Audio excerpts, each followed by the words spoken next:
Okay, hi everybody.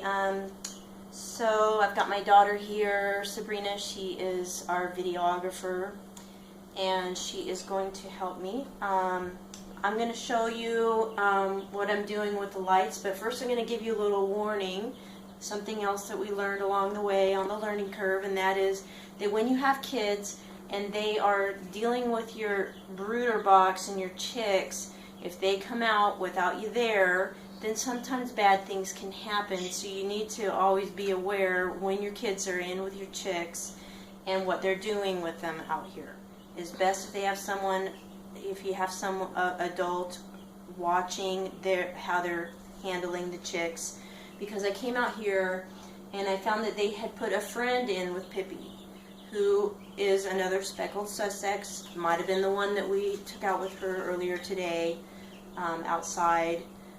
She was being polite and nice to Pippi, but we had eaten dinner and made a bouquet of flowers and all these other things, and I decided to check on the chicks, come out here, and I find that they have only one light, which is shining in the big chick's compartment, not in Pippi's, who needs the light more and the heat. So she's over here getting cold. Come show us.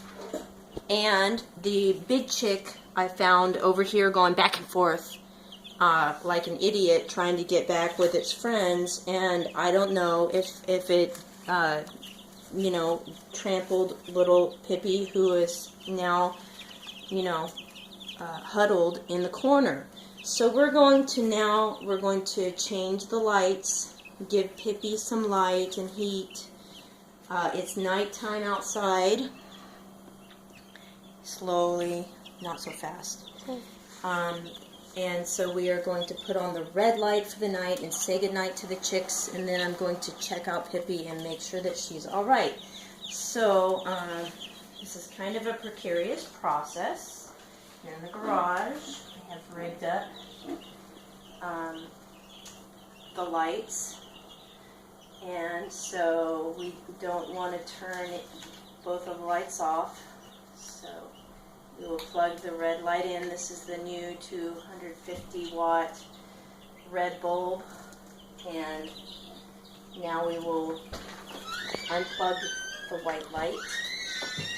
We are videotaping, so please do not interrupt us. Okay, this is another one of our little ones who we have to keep a close eye on. Now, listen to them. They're like, what's going on? What's going on? All right, we're going to bring the red light down. This is an experiment to decide the best way to use this light. I am going to put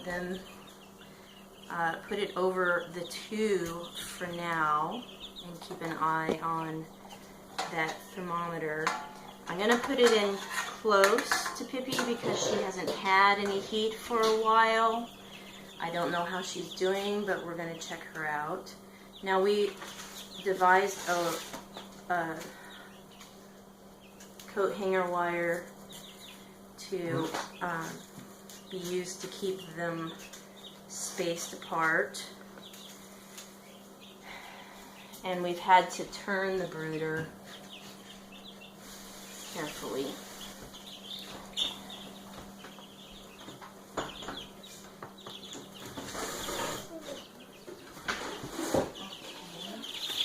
We're going to cover them, so this will help keep the heat in, since most of the heat's going right over.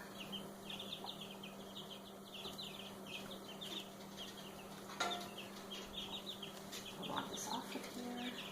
Go off. That's unfortunate. So I'll fix that later. Now I'm going to cover them up here, and we're a little bit concerned about the big ones because pretty soon they're going to be able to fly the coop. Now we're going to check on Pippi. She has water and food. Let's see what her thermometer is saying. Get some of this poopy off. It is at 88. And that's just too cold for her. So now we're going to get more warmth in there, but I'm going to come and get her. Come here, Pippi. I'm a little bit worried about that space. There's a space between, there we go, but now this wants to fall over. This is feeling hot, this wood, so I'm going to have to lift it up.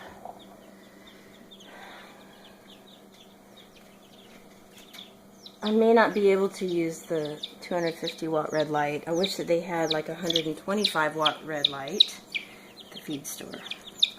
Come here. Okay. She feels warm enough because her feet aren't cold, so that's good. Hello, Pippi. Oh, she calmed down. Hi. Are you sleepy? It's bedtime. Okay. Let's do a little bit of a massage. Okay, we haven't done this in a while. So we're going to go the top of her thigh. Pull her wing back a little bit. Right up by her hip bone. Just doing gentle circular motions and going down. You getting that? Right at her joint, I'm just gently squeezing and massaging. Now going down here. She seems to like it. Get off of there, you stupid fly. She seems to like it. She's getting more muscle. I feel the muscle. Just a little bit worried about the limp. I just hope it will correct itself as she grows. Now when I come down to her foot, then I stretch each toe.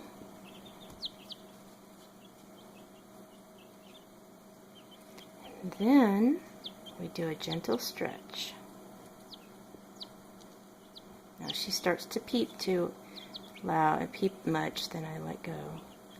Now she's not straightening it out very much. So we need to do a little more stretching. And then I also bend her foot as I straighten it out. This is something that they do naturally.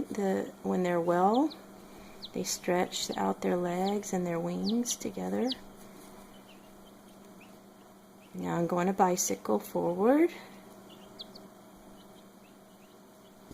Haven't done this in about, really very much, in about 2 days. And then we'll go backwards. Let's see how to do it backwards. There we go. Gently stretching. Gently stretching.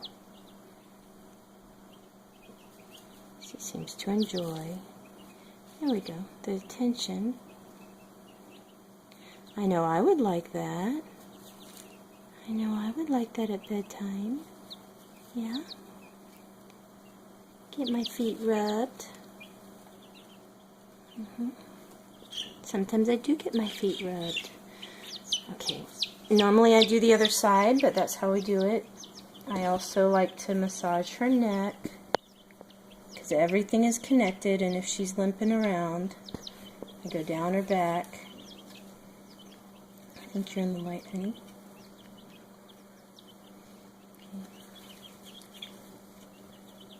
And then I go to 2 here. She's trembling a little bit.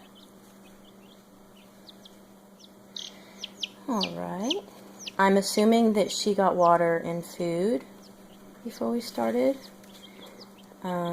Because she has been doing that on her own really well. And I haven't had to do it for her at all. That's a great improvement too. Now I'm going to put her back in. She's trying to wriggle out. I'm going to put her by her water.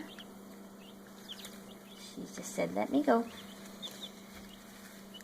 and she wants to go back. Now I'm worried about this because it's getting really hot, so I'm going to consult with my spouse, my husband, and he is very good at solving these kinds of problems and when we troubleshoot our ideas.